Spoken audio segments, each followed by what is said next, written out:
Hello friends, আজকে আমি আপনাদেরকে শেয়ার করব আমাদের বাড়ির বাগানের কিছু ফুলের গাছ।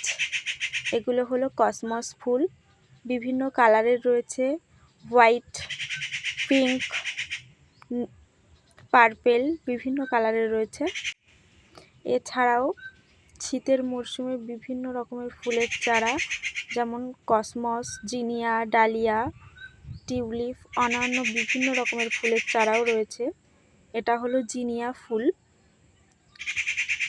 এটাও জিনিয়া, এটা ডালিয়া।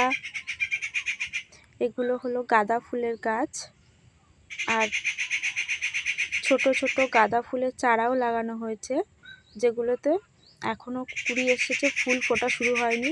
কিছু কিছু গাছে ফুলও হয়েছে। এটা সাদা কসমস। এছাড়াও বাগানের বিভিন্ন সবজিও লাগানো হয়েছে, যেমন আলুর চারা, কপির চারা, লাল শাক, পালং শাক। এই নিয়ে একটা ভিডিও আমি অন্য কখনো শেয়ার করব। আর একটা জিনিস তোমাদেরকে দেখাবো, এই মাটির উনুন। শীতকালে সাধারণত গ্রাম অঞ্চলে মাটির উনুনেই রান্না করা হয়, বাইরে শীতের রোদ্দুরে।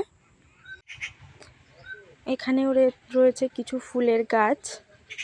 এটা হলো পার্পল কালারের জিনিয়া, ডালিয়া, একটা লাল শাকের গাছ, টমেটো গাছ, আর আমাদের মিষ্টি পিপাই।